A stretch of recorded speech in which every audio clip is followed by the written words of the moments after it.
ইতিমধ্যে হয়তো ভাবতেছেন যে মাননীয় প্রধানমন্ত্রী উনি হয়তো ভারত থেকে আরব আমিরাতে চলে গেছে। তাদের জন্য আজকের এই ভিডিওটি। ইতিমধ্যে এটি কিন্তু গুজব হিসাবে কিন্তু আপনার প্রমাণিত হয়েছে যে উনি এখনো আরব আমিরাতে যাননি। যদিও আমি একটি ভিডিওতে বলেছিলাম যে উনি যদি আরব আমিরাতে যায়ও তারপরেও কিন্তু ওনাকে আপনার রাষ্ট্রীয়ভাবে একটি প্রোটোকল সেটি কিন্তু আপনার আরব আমিরাত সরকার দিবে। কিন্তু এখন প্রশ্ন হচ্ছে যারা ইতিমধ্যে এগুলো নিয়ে ট্রল করতেছেন বা এরকম গবেষণা যারা ইতিমধ্যে করতেছেন তাদেরকে উদ্দেশ্য করে আমি বলবো যে আপনারা ট্রল করা বন্ধ করুন।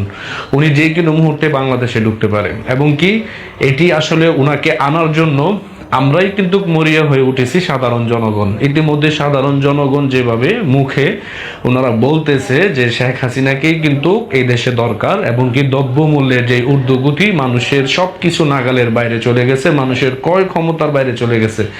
ইতিমধ্যে আপনারা হয়তো জানেন যে এরকম দাম দিয়ে কিন্তু কেউ এত দাম দিয়ে মানে এক হালি ডিম কিন্তু কেউ কিনেনি, বা সবজির বাজারে যেভাবে আপনার দাম বৃদ্ধি পাচ্ছে, বা উনি যাওয়ার পরে বাংলাদেশ থেকে প্রায় 2টি পদ্মা সেতু নির্মাণের টাকা কিন্তু ইতিমধ্যে গায়েব হয়ে গেছে বাংলাদেশ থেকে।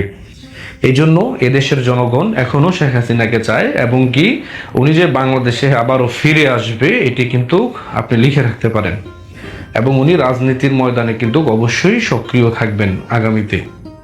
এই জন্য বলবো যারা ইতিমধ্যে ট্রল করেন বা ট্রল করার চিন্তা ভাবনা করতেছেন এগুলা করা বন্ধ করুন এবং কি যারা না জেনে না বুঝে শুনে আপনারা এরকম কথাবার্তা বলতেছেন আপনাদের অবশ্যই আমি মনে করি যে কিছু কিছু জিনিস বোঝার প্রয়োজন, যে রাজনীতি এমন একটা জিনিস যে কোনো সময় এর পরিবর্তন করতে পারে এবং কি যে কোনো মুহূর্তে সময়ের পরিবর্তনে কিন্তু মানুষের ভাগ্যের চাকা কিন্তু ঘুরে যেতে পারে। ইতিমধ্যে আপনার টাইম ম্যাগাজিনের একটি প্রতিবেদন হয়তো দেখতে পেরেছেন যে এই দক্ষিণ এশিয়ার আপনার পারিবারিক যেই আপনার রাজনৈতিক যেই বিষয়টা সেটা কিন্তু অনেকটাই গুরুত্বের সাথেই কিন্তু দেখে মানুষ।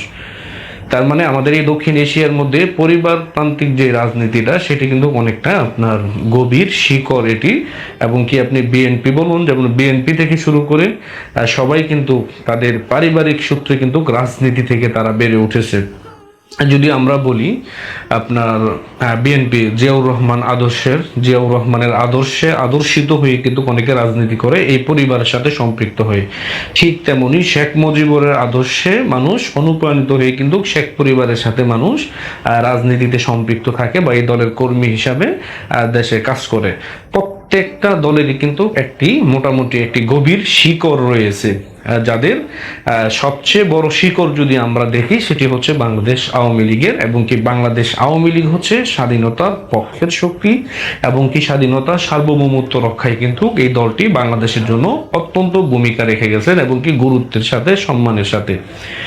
এই জন্য বলবো যারা ইতিমধ্যে শেখ হাসিনার ফেরাকে নিয়ে বা আরব আমিরাতে গিয়ে যাবে কিনা বা উনি এখন ওখানে খাদ্দামা ভিসায় এখন ওখানে থাকতে হবে এই বিষয়ে উনিকে আপনারা ট্রল করেন বা ট্রল করেছিলেন, আমি বলবো এটি ইতিমধ্যে গুজব হিসাবে কিন্তু প্রমাণিত হয়েছে এবং কি উনি ভারতেই অবস্থান করবেন শেখ হাসিনা এবং কি ভারতই তার কি করলে ভালো হবে তার পরিবর্তন বা তার রাজনৈতিক বিষয়ে সবকিছুই কিন্তু আপনার তারা তদারকি করবে এবং কি শেখ হাসিনা এমন কোনো ব্যক্তি না যে উনি আপনার হুজুকে সবকিছু করে ফেলবে, কারণ উনি রাজনীতির বিষয়ে আমি মনে করি যে একটি গুরুত্বপূর্ণ ব্যক্তি হচ্ছে শেখ হাসিনা, কারণ রাজনীতির খেলা উনি ভালো করেই কিন্তু খেলতে পারে।